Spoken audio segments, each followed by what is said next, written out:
तो सबसे पहले अगर मैं बात करूँ क्लिनिकल फीचर्स की, ठीक है, तो क्लिनिकल फीचर के एतबार से बच्चों ये ट्यूमर जो है ना वो हमारे पास दो टाइप्स का होता है, ठीक है। एक हमारे पास लो ग्रेड होगा और एक हमारे पास हाई ग्रेड होगा, ठीक है।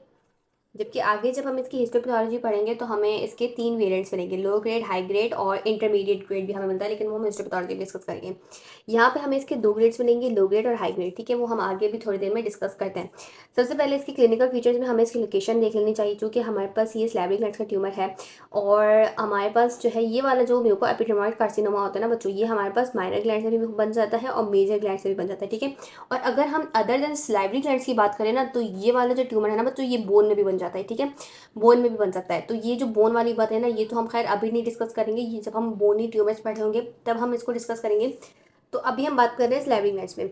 तो म्यूकोएपिडर्मोइड कार्सिनोमा जो है ना वो स्लैबरी ग्लैंड्स के हमारे पास मेजर स्लैबरी ग्लैंड से भी बन जाएगा और हमारे पास माइनर स्लैबरी ग्लैंड से भी बन जाएगा।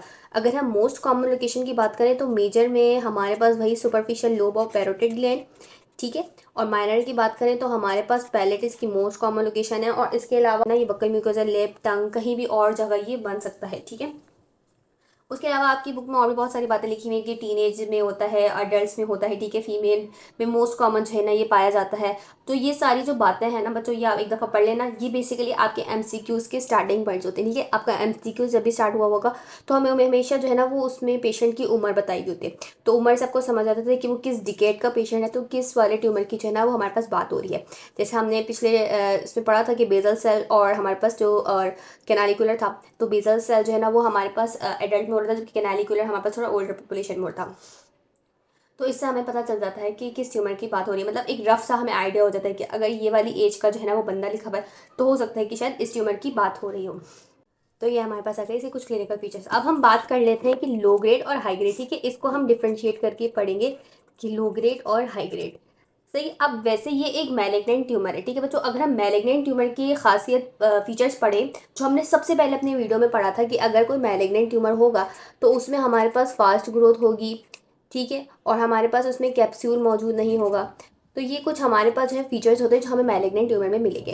तो यहाँ पे अगर हम दो ग्रेड इसके देख रहे हैं, लो ग्रेड और हाई ग्रेड, तो लो ग्रेड का हमारे पास फीचर थोड़े से मुख्तलिफ आ जाते हैं।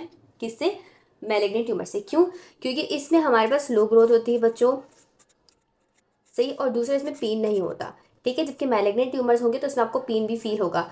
इन कंट्रास्ट टू दिस हमारे पास जो हाई ग्रेड ट्यूमर होता है उसमें हमारे पास बहुत ज़्यादा फास्ट ग्रोथ होगी और वो हमारे पास सॉरी, लो ग्रेड हमारे पास पेनलेस होगा, हाई ग्रेड में हमारे पास पेन जो है ना वो फील होगा, ठीक है। तो ये हमारे पास आ गए इसके दो मोस्ट कॉमन फीचर्स। तो अगर हम देख लेते हैं कि मेजर ग्लैंड और माइनर ग्लैंड में ये ट्यूमर्स किस तरह रिप्रेजेंट करेंगे।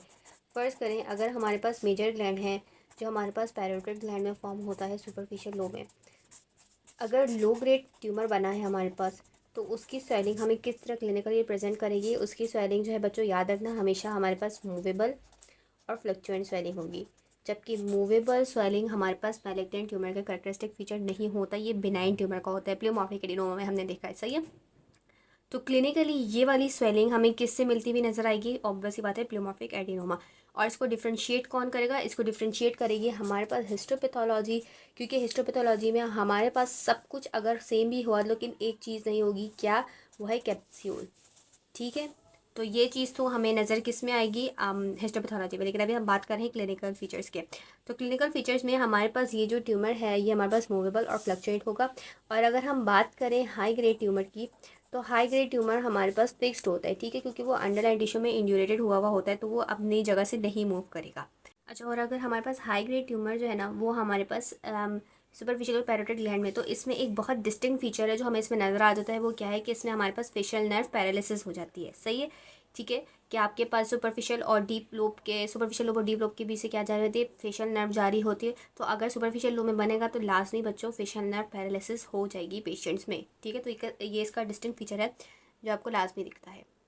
चलें, अगर हम देख लें कि माइनर ग्लैंड यानी पैलेट में हमारे पास लो ग्रेड ट्यूमर किस तरह जो है ना वो हमें नज़र आएगा।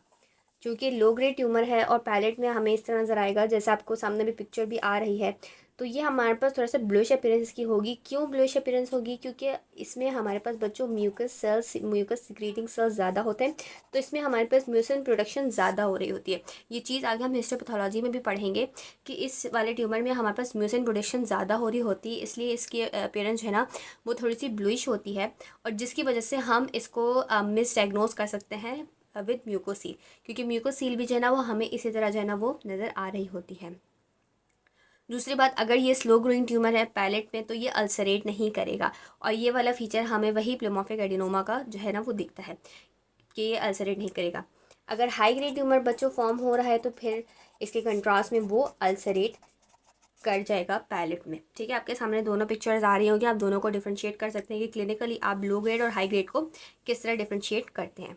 सही है, तो यहाँ तक हमारे पास बात खत्म हो गई किसकी, म्यूकोएपिडर्मोइड कार्सिनोमा के क्लिनिकल फीचर्स की। नेक्स्ट वीडियो में हम डिस्कस क्या करेंगे, इसकी हिस्टोपैथोलॉजिकल फीचर्स।